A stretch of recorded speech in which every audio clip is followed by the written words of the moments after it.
주님은 나의 최고봉 8월 27일 묵상을 시작하겠습니다. 오늘의 제목은 속죄의 표준입니다. 오늘의 말씀을 읽겠습니다.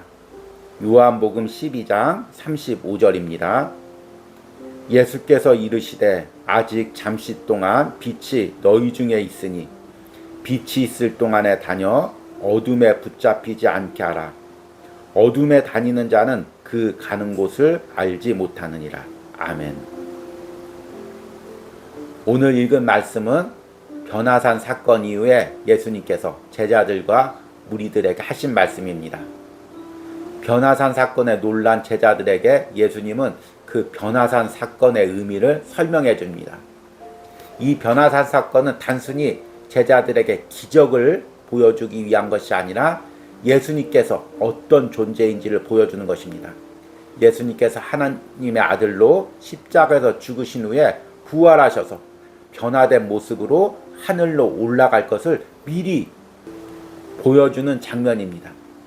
단순히 예수님뿐만 아니라 예수님을 믿는 제자들과 무리들도 결국 예수님처럼 변화돼서 하늘로 올라갈 존재임을 보여주고 있는 것입니다.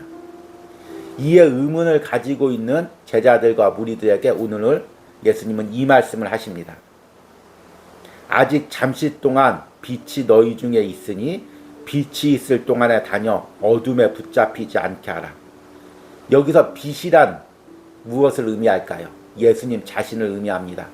빛이 잠시 동안 있다는 건 예수님께서 잠시 이 땅에 살아계실 동안, 어둠에 붙잡히지 않게 하라는 것은 유대인들을 의미하기도 하지만 그 이면에 역사하는 사탄의 세력을 의미합니다. 예수님께서 이 땅에 계실 때 예수님을 바라보고 예수님 말씀대로 행하면서 어둠의 세력, 사탄에게 붙잡히지 않게 하라는 것입니다. 이 말씀을 현대를 살고 있는 지금 우리들에게 적용하면 우리 역시 예수님의 제자들처럼 변화상에서 예수님을 목격했습니다. 예수님을 인격적으로 만났습니다. 그러면 그 예수님의 빛을 보고 따라다니고 빛 가운데 행하는 삶을 살아야 됩니다. 그런데 아직도 사탄의 세력이, 어둠의 세력이 우리를 삼키려고 달라들고 있습니다. 우리는 열심히 빛 가운데 살면서 그 어둠의 세력과 싸워야 되는 것입니다. 오늘 묵상을 통해서 우리가 빛 가운데 행한다는 것, 예수님의 빛을 닮아가는 삶을 산다는 것, 어둠과 싸운다는 것, 이것이 어떤 의미인지를 묵상해 보시기 바랍니다. 오늘의 묵상입니다. 당신이 하나님과 함께 변화산 상에 있었을 때 본 것을 삶에 실천하지 않는 것을 주의하십시오. 만일 당신이 빛에 순종하지 않으면 그 빛은 어둠으로 변할 것입니다. 내게 있는 빛이 어두우면 그 어둠이 얼마나 더하겠느냐. 하나님께서 빛으로 비추어 주신 성화 및 여러 문제를 당신이 거부하는 순간 당신의 영적 생명은 말라 비틀어지기 시작합니다. 모든 삶의 영역에서 계속 진리를 삶에 실천하십시오. 그렇지 않으면 당신이 받은 바로 그 빛이 저주가 될 것입니다. 가장 다루기 힘든 사람은 과거의 영적 경험에 잘난 척하며 만족하지만 현실적인 삶에서는 그 경험대로 살지 않는 사람입니다. 만일 당신이 스스로 성화되었다고 말한다면 그 증거를 보이십시오. 그 경험은 삶 속에서 보일 만큼 진짜여야 합니다. 자기 만족에 빠지는 믿음을 주의하십시오. 그것은 아무리 아름답게 들려도 지옥 구덩이로부터 온 것입니다. 신학은 가장 현실적인 관계 속에서 그 진가를 증거해야 합니다. 주님께서는 너희 의가 서기관과 바리새인보다 더 낫지 못하면 결코 천국에 들어가지 못하리라 말씀하셨습니다. 즉 당신이 아는 가장 도덕적인 사람보다 더 도덕적이어야 한다는 말씀입니다. 당신은 성화에 관한 교리에 대해 잘 알고 있지만 삶의 현실적인 문제에서도 그 교리대로 행동하고 있습니까? 당신의 물질적, 도덕적, 영적인 면에서 삶의 모든 부분은 예수 그리스도의 속죄의 표준에 의해 평가되어야 합니다. 아멘. 오늘 주님은 나의 최고봉, 제목은 속죄의 표준입니다. 그런데 오늘 묵상을 계속해서 읽다 보니 반복되는 단어가 있습니다. 성화입니다. 성화란 우리가 예수님을 믿고 예수님을 닮아가는 우리 삶의 변화를 이야기합니다. 그런데 많은 사람들이 이 성화를 오해합니다. 우리가 성화를 오해하는 가장 큰 이유는 구원과 성화를 구별해서 생각하기 때문입니다. 많은 사람들이 이렇게 이야기합니다. 내가 예수님 믿고 구원받는 것 따로, 그리고 예수님과 같이 변화되는 것 따로, 그리고 천국 가는 것 따로, 이렇게 다 분리해서 생각합니다. 그러나 성경적인 개념에서 분명히 알아야 될 것은 내가 예수님을 믿고 구원받는 것, 그리고 예수님을 닮아가는 것, 그리고 천국 가는 것, 이것은 절대로 분리될 수가 없다는 것입니다. 내가 예수님을 믿었으면, 구원받았으면 나는 예수님을 닮아가 변화될 수밖에 없습니다. 예수님과 같이 변화되면 나는 천국 갈 수밖에 없는 것입니다. 이것은 절대로 분리되거나 따로 생각할 수가 없는 개념입니다. 그래서 내가 예수님 믿고 구원받았으면 반드시 내가 변화돼야 됩니다. 변화될 수밖에 없는 것입니다.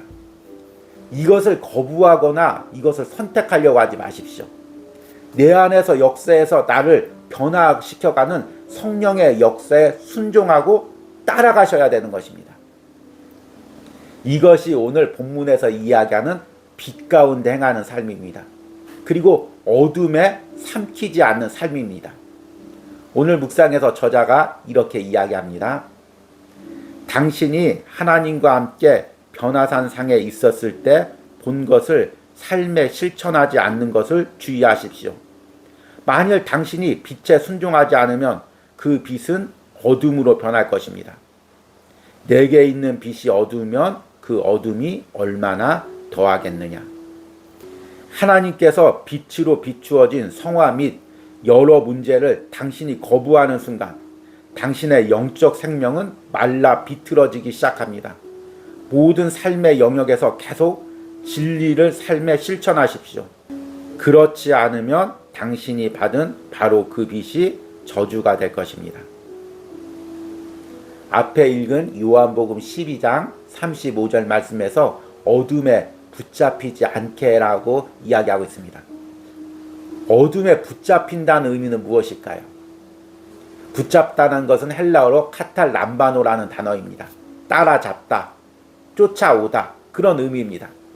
그런데 이것을 우리 현실적인 신앙생활에 적용하면 어둠이 우리를 삼킨다는 표현이 적용이 맞을 것입니다. 우리는 변화산상에서 예수님의 제자들이 예수님을 목격하고 그 예수님을 인격적으로 만나고 그 빛을 바라보고 빛을 사모하고 살아가는 삶과 같은 신앙생활을 합니다. 예수님을 인격적으로 만나고 그 예수님을 닮아가고자 그 빛 가운데 사는 것입니다. 그러나 우리 뒤에는 계속해서 어둠이 쫓아옵니다. 어둠이 우리를 삼키려고 합니다. 옛 생활, 옛 습관, 세상적인 욕망, 그런 것들이 계속해서 우리를 삼키려고 합니다. 그 어둠에 붙잡히면, 그 어둠에 삼키움을 당하면 우리가 경험한 그 빛, 우리가 쫓아가는 그 빛에 대해서 우리가 방향성을 잃고 그리스도인도 어둠 속에서 살게 되는 것입니다. 너무나 안타까운 일이죠. 이렇게 우리가 어둠에 따라잡히고 어둠에 삼키는 가장 큰 이유는 성화의 과정을 멈추었기 때문입니다. 멈추는 이유는 다양합니다. 스스로 교만해서 난 이만큼 변화됐으면 됐어. 또 어떤 경우는 변화될 수 없나 봐. 포기하기도 합니다. 그리고 나서 예전에 나 예수님 인격적으로 만났지. 빛 가운데 계신 예수님 보았지. 그리고 그 빛을 닮아갔지. 그 과거의 경험에 만족하고 끝나는 것입니다. 그러면 심각한 어둠 속으로 들어간다고 저자가 이야기합니다. 가장 다루기 힘든 사람은 과거의 영적 경험에 잘난 척하며 만족하지만 현실적인 삶에서 그 경험대로 살지 않는 사람입니다. 만일 당신이 스스로 성화되었다고 말한다면 그 증거를 보이십시오. 그 경험은 삶 속에서 보일 만큼 진짜여야 합니다. 자기 만족에 빠지는 믿음을 주의하십시오. 그것은 아무리 아름답게 들려도 지옥 구덩이로부터 온 것입니다. 저자 표현이 너무 심각하죠. 그것은 아무리 아름답게 보여도 지옥 구덩이로부터 온 것이라고 이야기합니다. 왜 그럴까요? 내가 변화되었다고 생각되는 순간, 이만큼 변화되었다고 만족하는 순간, 그 다음부터는 우리 죄성이, 우리의 안에 있는 어둠이 나를 삼키기 시작하기 때문인 것입니다. 그래서 우리는 일평생 사는 동안 예수님을 닮아가는 이 성화의 과정을 절대로 멈추면 안 됩니다. 멈추면 내가 예전에 받은 은혜를 유지한다고 생각하는 사람들이 많이 있습니다. 그러나 성경은 절대로 그렇게 이야기하지 않습니다. 내가 예수님을 닮아가는 과정을 멈추면 그 다음부터는 어둠이 나를 삼키기 시작하는 것입니다. 끝도 없는 어둠 속으로 추락하는 것입니다. 예전에 뜨거운 은혜를 경험하고 또 놀랍게 변화되어서 많은 사람들이 어떻게 저렇게 사람이 변화될 수 있을까 감탄하던 사람들도 그 변화의 과정을 멈춘 다음부터는 어둠이 그를 삼키고 알 수 없는 영적 타락과 신앙적 타락으로 빠져드는 경우를 우리는 너무나 자주 보게 됩니다.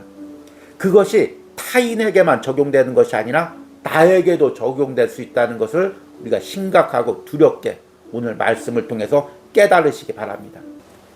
여러분들이 오늘 묵상을 통해서 내가 예수님을 닮아가는 성화의 과정, 빛 가운데 행하는 과정, 빛을 쫓아가는 과정, 이것을 멈추는 것이 얼마나 두렵고 무서운 일인지를 깨달으시기 바랍니다. 여기서 내가 멈추면 다시금 어둠이 나를 삼킵니다. 옛 생활로 나를 돌이킵니다. 여러분 절대로 멈추지 마시기 바랍니다. 언제부터 내가 멈추었는지를 오늘 묵상을 통해 다시 한번 곰곰이 생각해 보시기 바랍니다. 이 정도면 됐지, 이 정도 신앙생활 했으면 됐지, 이만큼 변화받았으면 됐지, 스스로 자기 만족을 해서 멈췄습니까? 아니면 변화를 위해서 노력하다가 변화되지 않는 자신한테 실망해서 구원과 변화는 다른 거야, 노력해도 안 돼, 스스로 포기했습니까? 아니면 신앙생활 하다가 변화되지 않는 사람들에게 이렇게 저렇게 상처받으면서 변화는 성경에만 있는 것인가 보구나 스스로 실망했습니까? 어떤 이유로 여러분들이 멈추었던 그 멈추었던 과정을 다시 오늘부터 시작하시기 바랍니다. 내 안에서 나를 끌고 가시는 성령님의 역사에 순종하며 그 변화의 과정을 따라가시는 은혜가 오늘 주님은 나의 최고봉을 묵상하는 여러분들에게 있길 바랍니다. 오늘의 적용 질문입니다. 나는 왜 예수님을 닮아가는 변화의 과정을 멈추었습니까? 그로 인해 어떤 어둠이 나를 삼키려고 하고 있습니까? 내가 다시 예수님을 닮아가는 변화의 과정을 이어가기로 결단하시기 바랍니다. 우리 기도하시겠습니다. 아직 잠시 동안 빛이 너희 중에 있으니 빛이 있을 동안에 다녀 어둠에 붙잡히지 않게 하라. 아멘. 주님, 예수님의 십자가의 보혈로 나를 구원해 주시고 하나님 자녀 삼았습니다. 그 은혜에 감격해서 예수님을 닮고자 내 안에 성령님께 순종하며 나를 변화시키고자 몸부림치며 살아왔습니다. 그러나 어느 순간부터 이 변화의 과정을 멈추고 있는 나를 보게 됩니다. 오늘 말씀을 보고 두렵고 떨림으로 내 영적 상태를 깨닫습니다. 주님, 내가 계속 빛 가운데 나게 하시고 빛을 쫓아가는 삶을 살게 하여 주시옵소서. 어둠에 쫓기거나 어둠에 삼키는 삶을 살지 않게 하여 주시옵소서. 계속해서 나를 깨트려 변화시켜가며 예수님을 닮아가는 삶을 살게 하여 주시옵소서. 오늘 주님은 나의 최고봉을 묵상하는 신령 가운데 다시금 변화에 대한 열망과 소망을 허락하여 주시옵소서. 예수님을 닮고자 하는 의지적인 결단이 오늘 묵상을 하는 모든 심령 가운데 일어나게 하여 주시옵소서. 예수님의 이름으로 기도했습니다. 아멘.